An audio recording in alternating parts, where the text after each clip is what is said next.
Hello again, it's Andy Martin here, the Community Manager for Mission Aviation Fellowship right here in Scotland. Sitting here in my man cave, twiddling and fiddling through my old camera collection, looking at some of these old aircraft instruments that I got. Well, I got them from one of our MAF bases in Uganda. They were getting replaced as the aircraft has been updated with a new avionics system, and anyway, I secured them through the help of one of MAF's engineers, Andy Swanson, who serves as an aircraft engineer at our Kijansi airfield just on the banks of Lake Victoria in Uganda. Andy's an incredible guy, very clever, very intelligent, very resourceful. But I'll tell you one thing, he's not as resourceful as his wife Heather. Now, Uganda is an incredible part of the world. It was once coined that it was the Pearl of Africa, and rightly so. It's a stunning country, the beauty is extraordinary.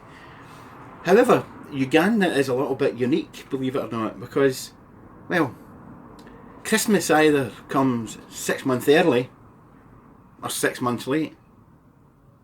Let me explain that to you a wee bit better. I'm going to show you a short video and then I'll come back and I'll tell you a story about Christmas in Uganda. This is a story with a spotlight on the work that Andy is doing in the hangar in Kijansi, Uganda. So sit back and enjoy and be transported to that part of the world. I'll see you in a moment or two.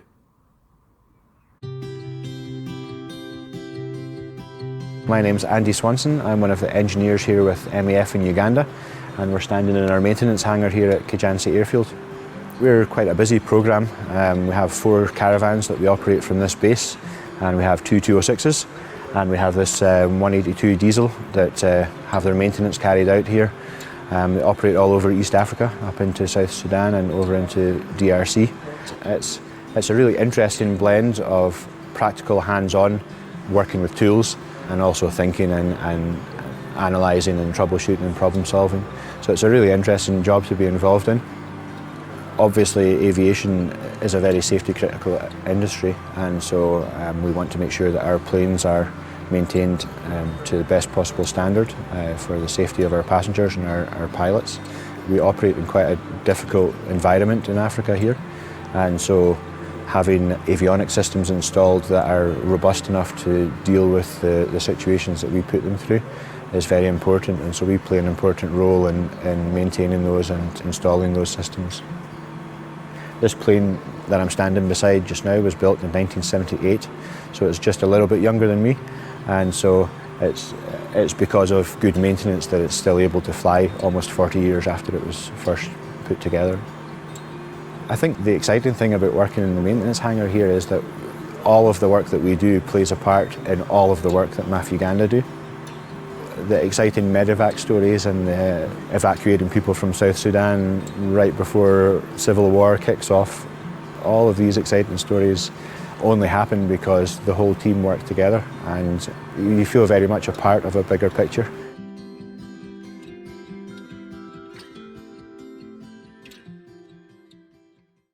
Well, I hope you enjoyed that short video, and to encourage you, if you want to follow Andy Swanson or get their prayer materials, I'll put the details up below the screen here.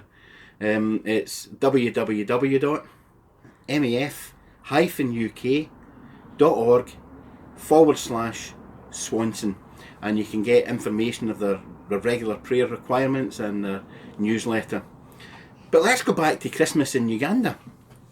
I don't know about you, but in our household, the kids get excited in the lead up to Christmas. The nights get darker, the weather gets colder, and all of a sudden you see Christmas trees and Christmas lights, and the shops are playing Christmas music, and the children always want to get the advent calendar. And if your kids are anything like mine, they always want to pick the most expensive, the one with the best chocolate. But Christmas in Uganda is a little bit different. Heather went shopping to one of the local supermarkets, and this is what I mean. Christmas either came 6 months late or 6 months early, because Heather found a Cadbury's chocolate advent calendar, and it only cost her the equivalent of £1 in UK money. She took it home, and the excitement that was in the household was tangible. The 3 children were sitting with excitement as they began to open up the doors. And to the surprise of Matthew, as he began stripping them all down and opening them quickly, all of a sudden they found that the chocolate wrap was not just on its own. Some of the chocolates actually had maggots in them. Oh, I don't know about you, but that would certainly put me off of chocolate forever. But think about it for a minute. Here was something that was going to be a surprise, a highlight of their day or their weekend, and it was destroyed by the way that life is sometimes lived in the developing world. It turned out that the chocolate was not only out of date, but it was infestated by maggots. Oh, even the thought of it. However, as they worked through the calendar looking to see if they could find any without any maggots, Heather began to go and prepare dinner.